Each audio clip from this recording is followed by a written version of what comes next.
Alright folks, so as you can see, I pushed up some more bedding and stuff to get down to this frozen ground and got this so some of the water would kind of run away. And this is what I mentioned before, we want to run concrete from that red gate all the way down to here, and then go out along there all the way over that concrete, and then we're going to come back through here 18 feet over. So that way when I go in and out of here, I can turn in the concrete, not in the dirt. Won't rot it up as bad. And then we're going to come over 12 foot and do that. And then hopefully next year I can go 24 more feet and have a 36 foot pad by, be 60 feet long, I think. Yeah, 60 feet long, 36 by 60 should be big enough for feeding on when it's muddy. I got this all pushed back. I got cleaned up around the concrete here for this new building addition. If you remember, there was a middle post here, then there's boards across here. I got them out so I could start going that way with a skid loader for right now. So this shed's going to come all the way into the concrete or the cement, whatever you want to call it. I got this post out so it's out of the way, because it's going to go about 2 feet beyond the concrete here, and that post was right there. And here you can see the shed is about 2 to 3 feet past the cement. The boss lady wanted to pour a pad from that post back over and meet the concrete on the inside and then come over. I think we're going to come all the way to the end to here, and I'm going to build a wall right here, you know, just 12 foot wide, a couple posts in there that I can push against. But I wasn't thinking when I said in the video the other day, on the outside here I'm only going to put gates, I'm not going to put a wall. That way it can come in from the outside with the skid loader. And we're going to go 10 by 14 pens for the reason that I'm only using gates for the pens. I'm not going to build anything too permanent other than the posts that are going to be my center posts here.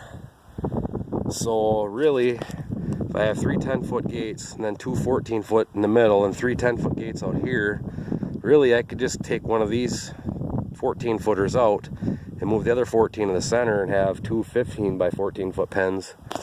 So that's what we're going to do. I ordered the posts and everything this morning, so Monday I'm going to run downtown and get those so I can try and get this wall all set, get the posts in the ground, get the header boards on so they're squared away, and then I can get this wire run over to here. There'll be a corner post right there, and then I'll just do a polywire gate through here for right now. If a polywire gate isn't good enough, I'll add steel gates later. But that's where I'm at right now. It is 1:30 in the afternoon. So like I say, Monday I'm going to go get the posts so I can get this south wall done. And then I can get the wiring done and keep the cows away from there. As you can see, I kind of graded this all out, and then I pushed dirt around that wood pile. I'm going to burn that, and then I'm going to keep trying to push it all in, you know, keep pushing the pile in as it's burning. And then we're probably going to bring the backhoe home and dig a big hole and push everything else in the hole. That'll be probably over here more, because I'm trying to set this up that if I ever decide to build a barn like I was talking about, I want to build like a freestyle type barn. Well, a big barn like that has a center feed alley, and then on both sides of that is where the cattle stand to eat, and then you can scrape them when they're out there, and then you have gates and their bedding pack on each side. So I'm trying to get it set up so if I ever decide to do this, I can just add on from this building and continue on. And I'm going to do it so the feed alley would be center with my opening here, because if I do this, I plan to use a power feed cart for feeding. I'm not going to get pull type TMR mixer. I'm going to get a stationary one that runs on an electric motor. and put it in the shed, and then I'll just get an elevator or a conveyor to fill the power feed cart to feed. And then I only have to start the skid loader and a power feed cart. I don't have to start a tractor every day. And then during the summer it would be the same. But I found a power feed cart. I can't remember if it's a Val Metal or Agar Metal or whatever they call it, but it's a 530. I found one for 500 bucks. It looks fairly decent condition. It's got a Honda motor on it. But I thought something like that, then I don't have to have quite as big of a feed alley in the middle. And then I'd probably build the feed alley so it's just wide enough for the skid loader to get down to push feed out. So probably like 8 or 10 foot wide.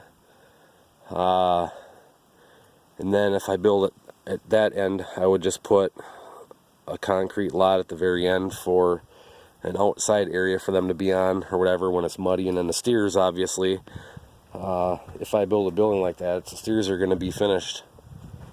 They're going to be finished on a lot with TMR. They're not going to be grass finished, so I don't know exactly what I'm going to do for sure, but I'm going to get it set up with that in mind, so if I decide to add on like that later, it'll already be set up for that.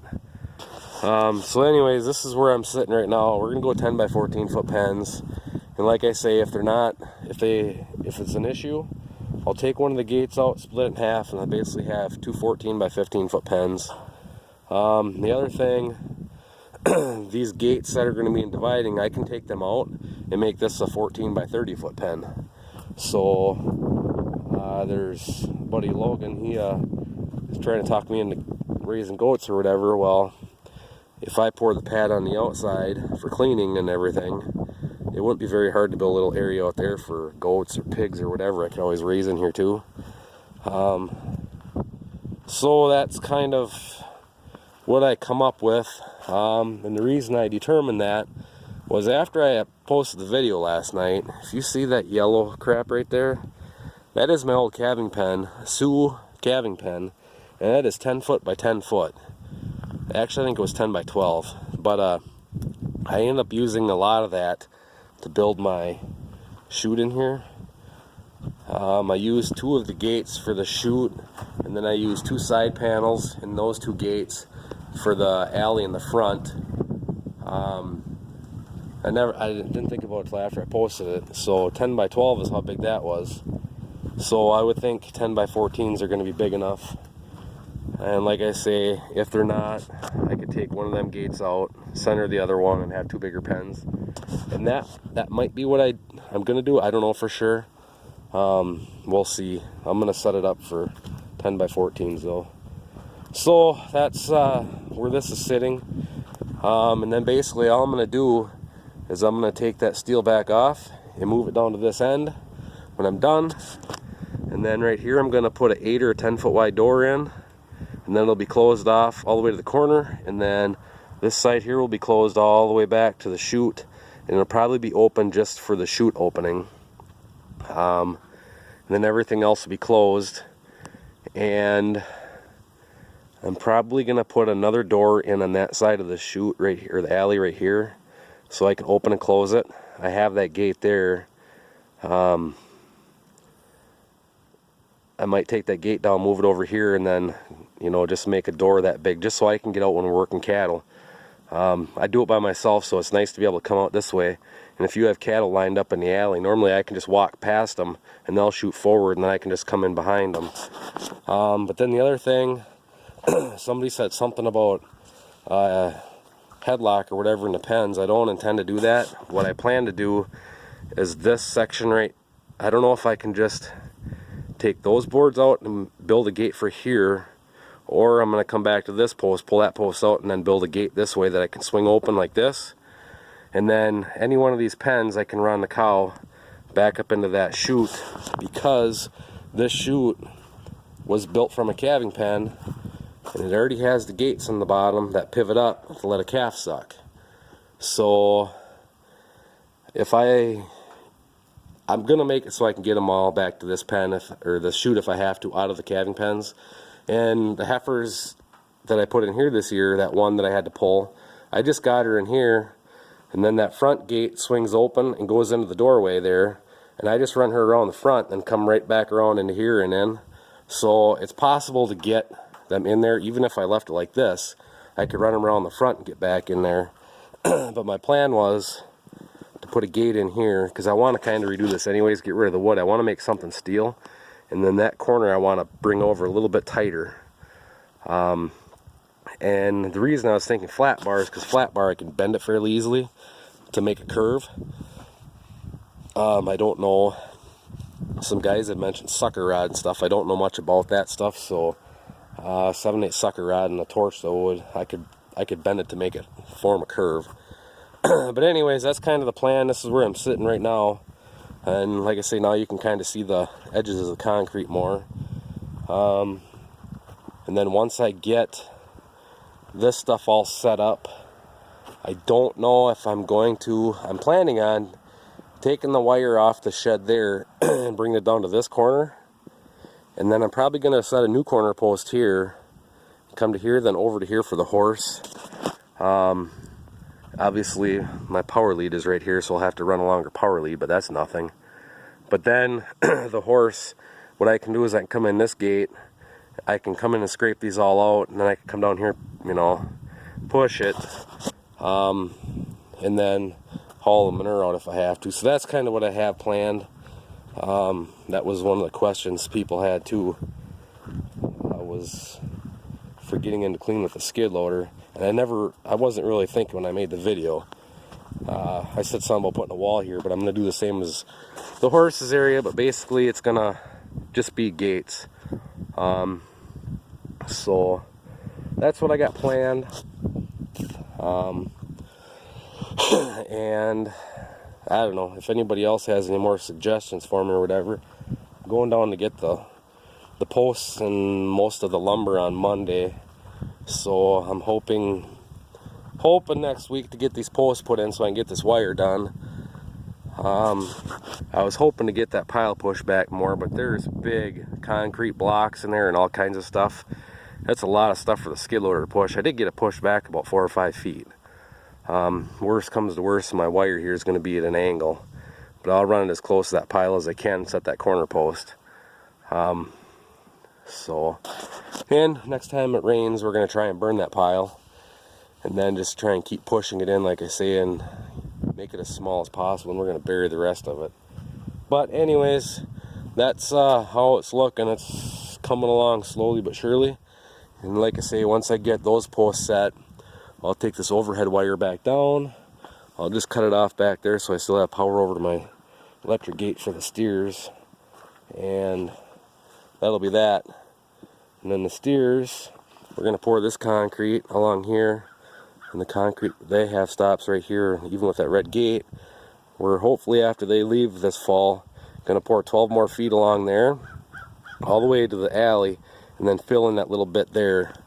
So the majority of their pen is going to be concrete. This last 20 feet or whatever will still be shale, but at least then I'll have big enough I can feed them on there, because the rest of this, if I'm not feeding them on here, it doesn't get near as bad, so it'll just be basically sloppy manure that'll be easy to clean up. And then hopefully in another year we can pour 24 feet by 60 feet or whatever down here and have a decent lot for the cows to stand on. And if I ever build a different shed, then I guess I'll have concrete to store equipment on, and these sheds will just be for hay and bedding and other equipment and stuff. But I am planning on doing these two 12-foot sections and then going 12 more feet to there, and then we're going to build a shed on the other side too, and then I'm going to build an end wall here so it'll kind of block the rain and stuff from coming in. So like right here is where the concrete will stop, and then the shale will start, but it should keep that fairly dry so it doesn't, because if it's dry it's not as bad. It's when it's wet that it's soft and you tear it up. So that's kind of the plan. This stuff will probably be more towards fall though. I want to get the vet shed done right away. Basically I want to get them wires up because I've got them 2 cows to ship. So that way I can lock them all inside, or lock them in here, and then get them in here and get them 2 separated after I get this all cleaned out. But yeah, anyways, that's a little update of what I come up with. So I want to thank everybody for all your suggestions and ideas. If there's any more comments, please leave them so I can answer them, or give me something else to ponder. And I will catch you all in the next one. Thanks.